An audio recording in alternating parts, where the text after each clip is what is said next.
Hello, everyone. If you like what I'm doing here, please consider subscribing, liking, and commenting. It would really help the channel out quite a bit. Thank you very much. Oh, freedom.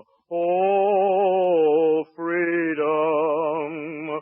Oh, freedom over me. And before I'd be a slave, I'd be buried in my grave and go home to my Lord and be free. Destination Freedom.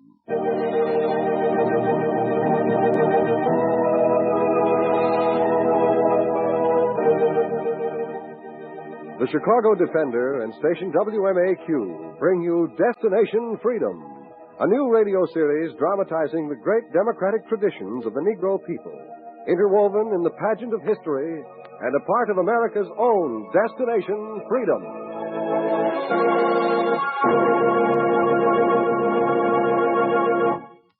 Today, Destination Freedom tells the story of the Reconstruction leader Charles Caldwell in a chapter entitled The Story of 1875.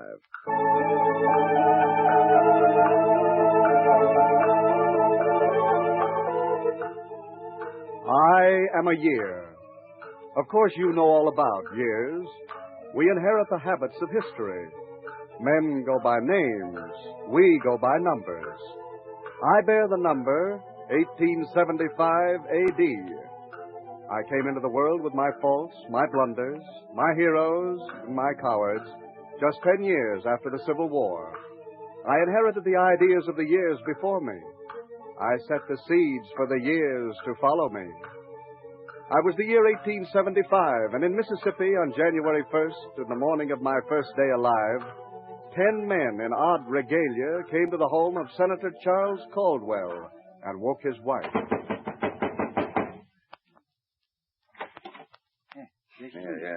Who is it? What do you want? What do we want, she says. You hear that, boys? Tell her what we want. She ought to know. Who are you? If this is a New Year's joke, I don't... Well, she thinks it's a joke, boys. We got to visit this county more often. People ain't heard about the organization.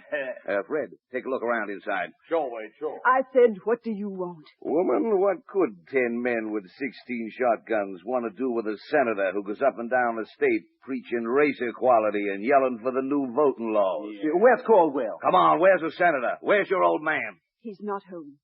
No one's here but me. He's telling us straight, Wade. Nobody in there. Nobody's around. You sure? Wait. Come on, let's go to Clinton. If he ain't here, he'll be in Clinton. What do you want with him? What has he done to you? He's tried to fix it so people like me can't live here. So ex-slaves and poor whites will be running and ruining the county. That's right. Those like him got no business playing senator. The people elected him. The people. She calls them people. Let her alone, Wade. Let's go to Clinton. Well, first I want his old woman to know we'll be back. Not tonight, Wade. He'll have them scalawags and Yanks with him. Not tonight, woman, but some night we'll get him. Maybe it'll take days, weeks, or months, but we'll get him before he gets us. Him and his Yankee songs and his scalawags and poor white friends. We'll get him before the year's out.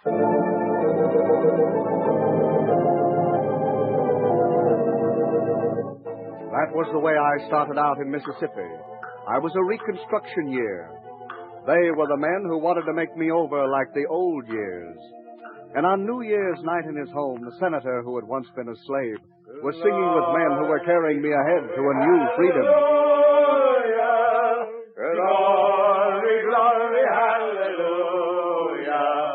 Glory, glory, hallelujah. And so goes my King on. All right, that's enough, lads. Enough, lads. Now it's late. Surely you can see Mrs. Caldwell getting ready to tired of us being here and keeping the senator up. Oh, no. Oh, yes, it is, though. It's time we left him. Not so fast, Sarah. I haven't heard the senator say a word all evening. He's just been listening to us. Yes, how about it, Caldwell? How about drinking a toast A toast to the New Year, Senator, and the coming election. Yes, give us a speech, Senator. Speech. You want me making speeches when we ought to be making merry on New Year's night? Sure, go on. A word from the state senator. Go on. They say it's not so hard to get you talking when you're on the Senate floor. They say you did plenty talking to stop the planters from holding on to the tax. All right, gentlemen, I'll say a word. A word I would have said to the men in white robes who came looking for me today. Something Lincoln said. Now, Charles, don't keep quoting Mr. Lincoln. May's afraid I'll come to the same end as Lincoln if I keep using the same words. I'll say this. We're starting out on a good year, friends, all of us.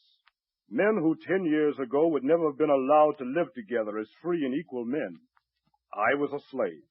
Ira was a carpenter for the slaveholders. Aye, and they ain't paid me last year's wages yet. And Grant was a slave.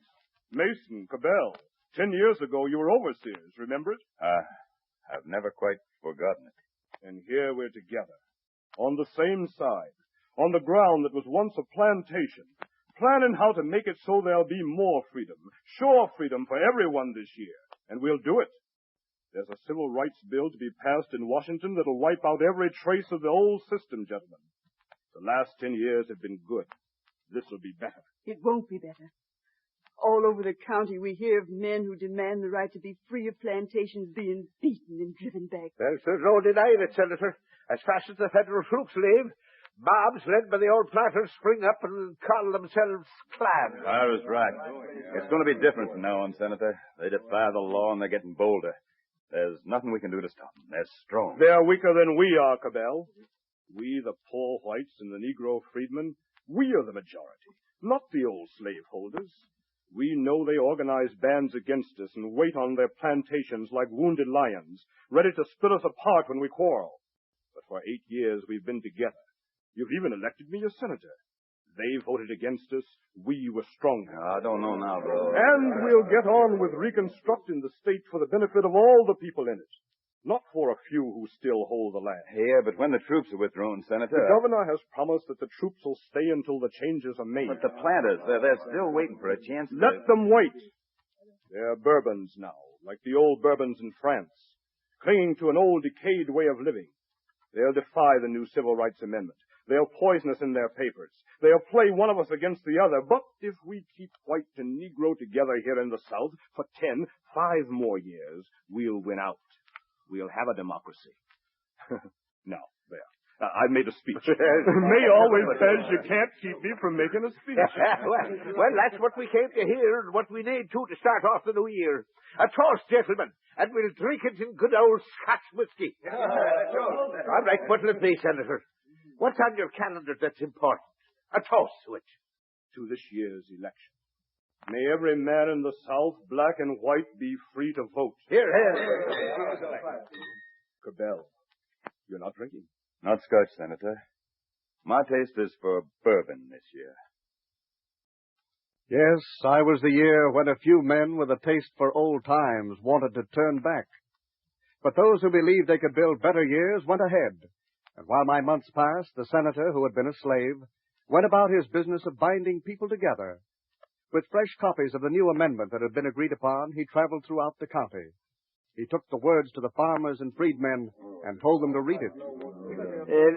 This the law about voting, Senator? It's the new law, Mr. Jones. What's it like, Senator? What's it mean? It says what it means. Read it and tell everybody about it. Well, it says 14th Amendment. Yes.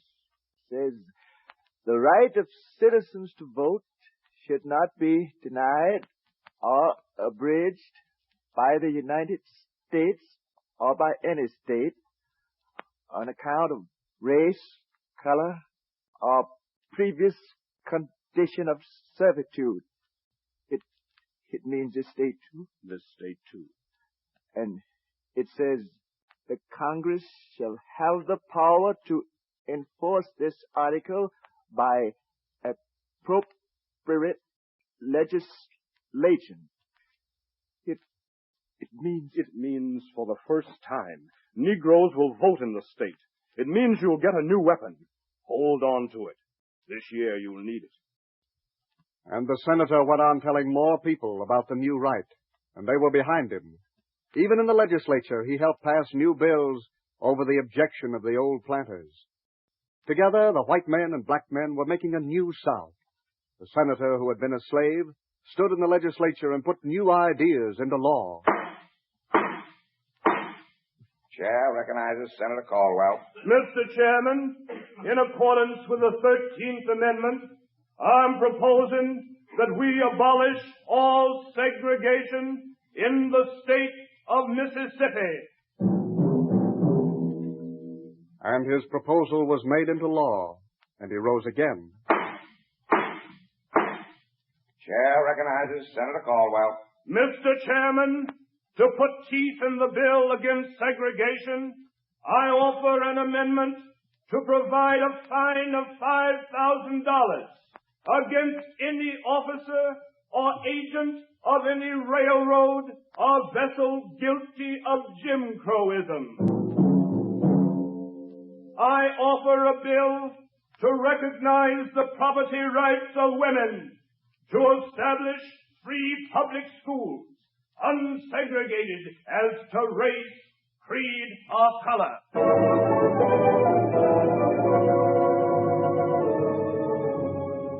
And before the year 1875, had passed many months, the laws were written and agreed on. They stood on the books. But there were men who stood outside the law. There was the planter Preston Whipper. He was one of the wounded lions waiting for his years to come back. He spat when the senator passed. Good morning, Mr. Whipper. What's good about it, slave? This is the last morning of the old laws segregating citizens in our state, Mr. Whipper. For a man who's just been 10 years free, you got an awful lot to do with the laws. The law's everybody's business. The likes of you ain't got no business with it. I've said it before, and I'll say it again. I've heard your words before. And when you hear me again, it won't be with words and laws. One day, slave senator, the poor whites will be united with me, not with you. What is there for anyone to unite on with you? Race. Suppose they'd rather unite for the right to vote and be equal under the law. Suppose they don't go with you. Those who don't want to join with me, we have our ways of persuading. One day we'll put an end to you and your reconstruction. Next time when night riders come your way, you'll not live to tell about it. The senator heard, but the senator went on his way. Then slowly the days in my year began to change. There were jobless men and hungry men joining the riders, looking for the leaders of the Reconstruction. And they would come on horseback and knock on the doors at night. Hold up, man. Is this here the place, Bob? Sure, it's the Jones place. I saw him with the senator. It's him, all right. I know his place. No, sure. Good boy.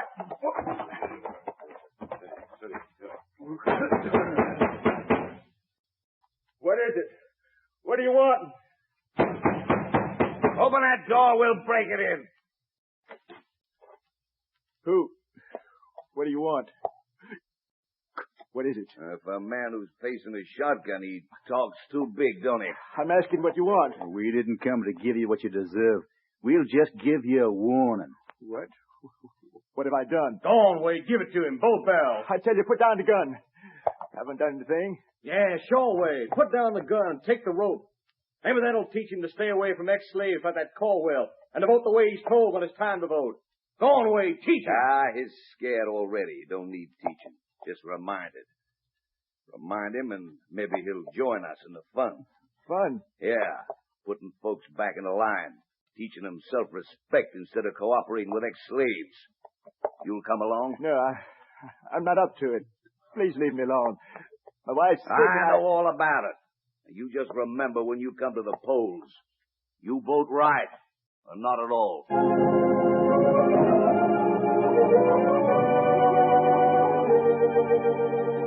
They wanted men to forget the new right to vote, to put the right back into the hands of a few instead of the many. They had the rope, the faggot, and my days were filled with terror. And while I was in the middle of my months, the senator went to the governor. The governor listened. The governor was worried. Everybody, every official on the Reconstruction side says the same thing, Caldwell. What can we do? The mobs are too strong for us to risk an open fight. Oh, let them alone. It'll blow over. When we let it blow over, all the good we've done will be blown away with it. Unless people in the South are given a chance at free schools and education for both Negro and white, a chance to live in peace together, the freedom we fought for in the war will be lost. We've moved ahead. Don't turn back now. Make the law stick. But how? How, Senator? Enforce them. There are too few troops to enforce anything. The planters raise their own armies. You once said the poor whites and the freedmen would be natural allies. Now the whites are going over to the side of the planters. You see that. I see that. I know why. It's because the planters still own the land. They have the power to say work for us or starve. They have the land. Now they want to take the last weapon of independence from the freedmen. That weapon is the right to vote. The election is coming in November, Governor. It'll be the most crucial election in the state. If freemen go to the polls and vote, we move ahead. The civil rights will stick. If they're driven away, there'll be no more free voting for Negroes or whites. I believe this. And what do you want me to do? Give me permission to organize our own militia, from the people, to fight the planters and keep down the clans. Very well. See what you can do. There's not much time before November comes.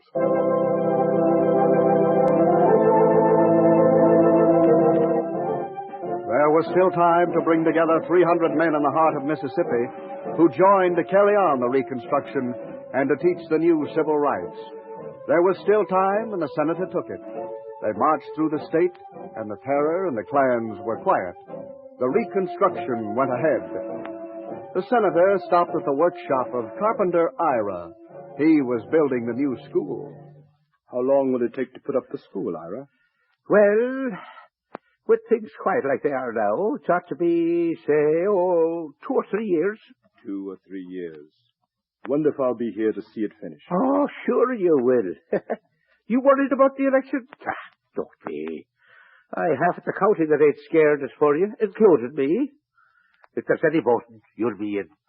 A lot of the men are going over to the side of the plantation owners. That's right. Yes, some of those we thought would stick have gone over. There was Cabell, I hear, and there was Jones and Brown.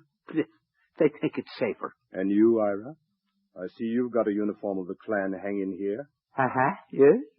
They came to me this morning, Senator. The men who led the mobs for the planters. And they were telling me to come on over to the master class. They say the Negroes be natural enemy. Yes. Yes. I told them to look at the schools we're building now. The slaveholders were in power 100 years. Yeah, but they never built any free schools for nobody, black nor white. And then there's voting. They say it's for the white folks only. Well, I told them I never got a chance to vote when there was slavery. Oh, and then they said to me, think it over. And they give me this sheet for a uniform. Well, I ain't got no sheets at home, so I said, I'll take the whole idea home and sleep on it. That's what sheets are for, ain't they?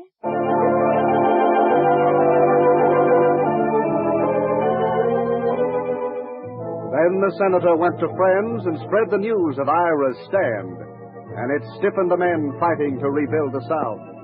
And when the senator was tired, he went home to rest to wait for the voting month. But there was other news waiting for him. May was standing, waiting at the door.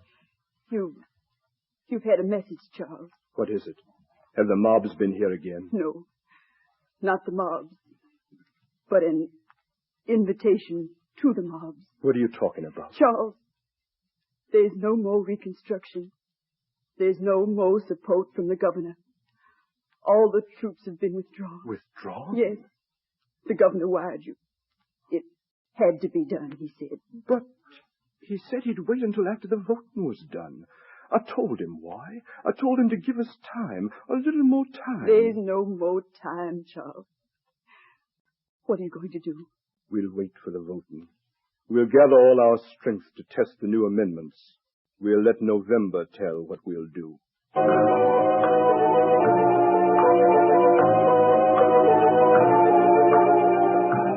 am the month of November. I was the voting month. When I came, the senator welcomed me and went to work trying to make the days in my month quiet, peaceful days. The old planters were loose and the mobs were doing their work. Again, they covered the county on horseback with ropes and faggots, hammering on doors, pulling people out into the night. And as I came closer to the voting week, the senator went out to the farms and homes. Some men were afraid and wouldn't talk with him. Finally, he walked along the streets where mobs roamed, and they saw him and called out. Well, look who's a-coming. The slave senator. Hey, boy, look who thinks he's going to get elected again. He wants to talk. Let him talk. Let's hear it. Now, what have you got to say about your civil rights? Your Reconstruction, Senator? I've got to say, the rights are not only for me. And the Reconstruction is for every man among us.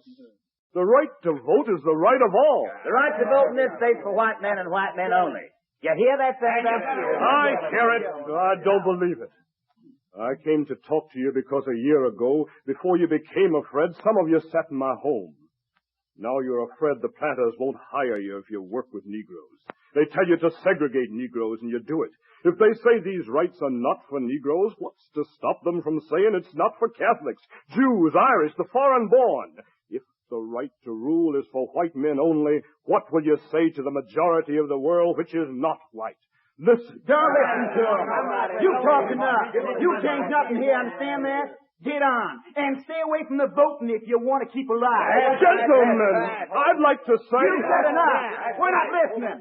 Your days are numbered, Senator. You live longer if you keep away from the polls.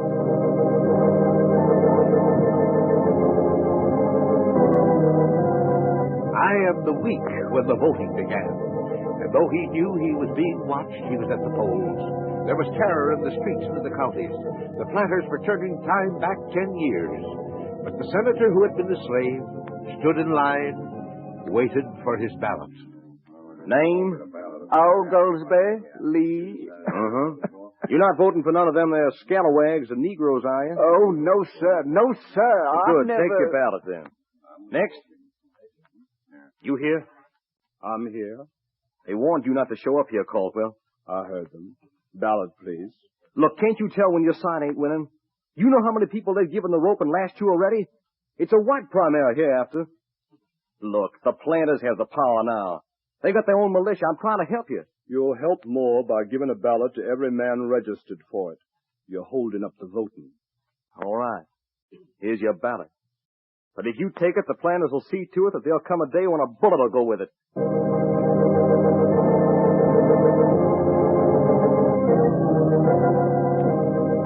And I was that day in the year 1875. I was a Christmas day, and the planters still celebrated the death of the Reconstruction. Still, they were unsure as long as leaders lived who remembered the civil rights and the new laws.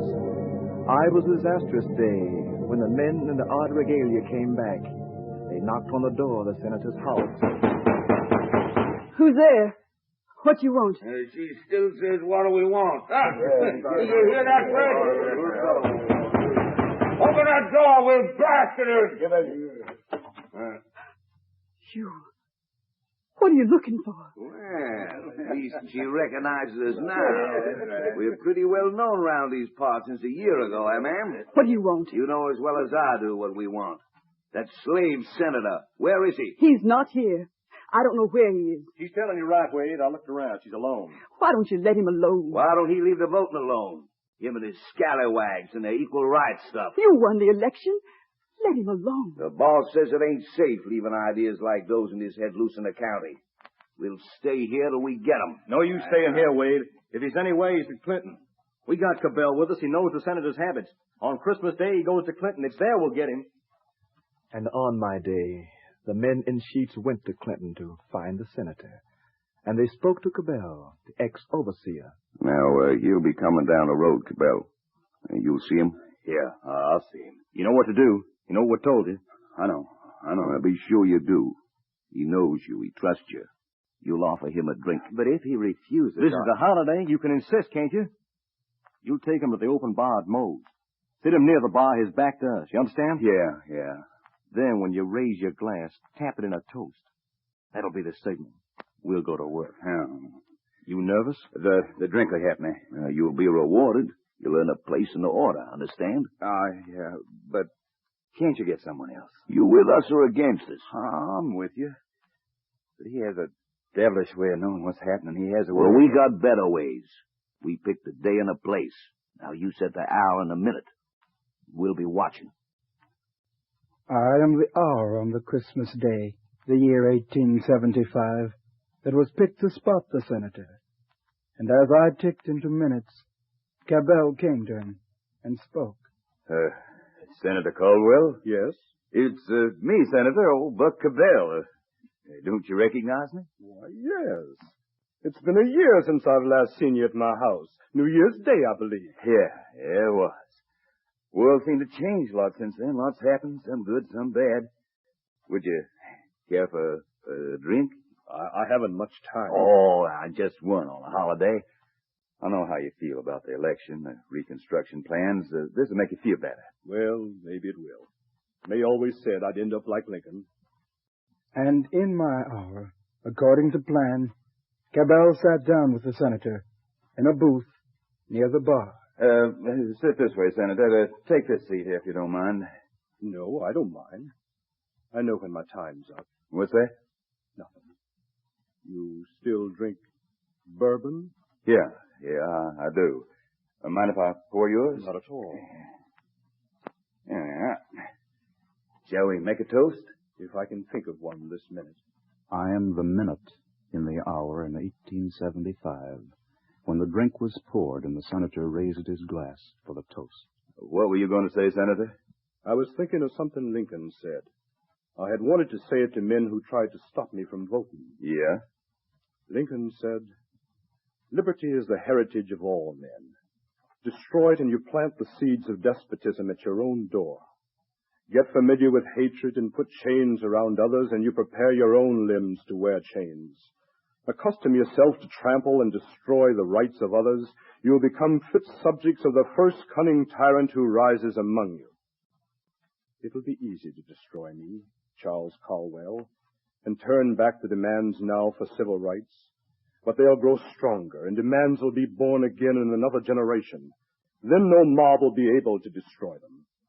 A toast to tomorrow, when the whites and Negroes in my state will again try for the civil rights I tried to bring them. Toast."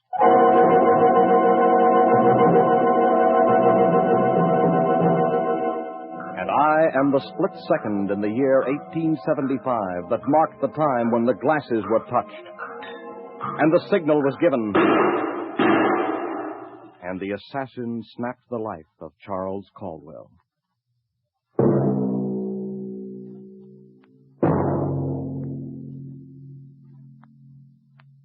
I am the year 1875. I was a Reconstruction year. I came with my heroes and my cowards, and I ended the life of Charles Caldwell, a senator who had been a slave and who planted the seed of civil rights in the Mississippi soil.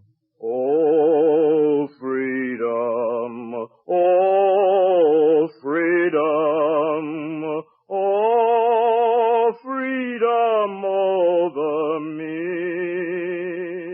And before I'd be a slave, I'd be buried in my grave and go home to my Lord and be free.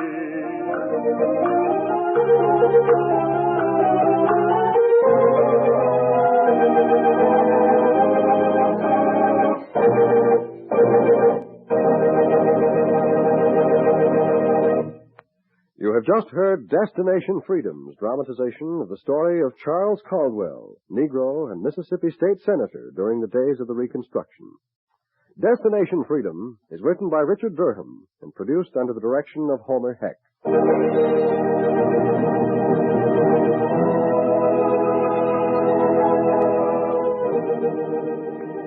Senator Caldwell was played by William Nix.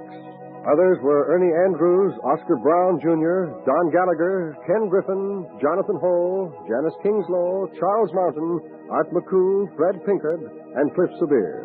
Greg Pascal was the singer. The special music was written by Amos Soderstrom and was played by Elwin Owen and Bobby Christian. This is Hugh Downs inviting you to be with us again next week for another in our series on the Negro in Democracy, Destination Freedom.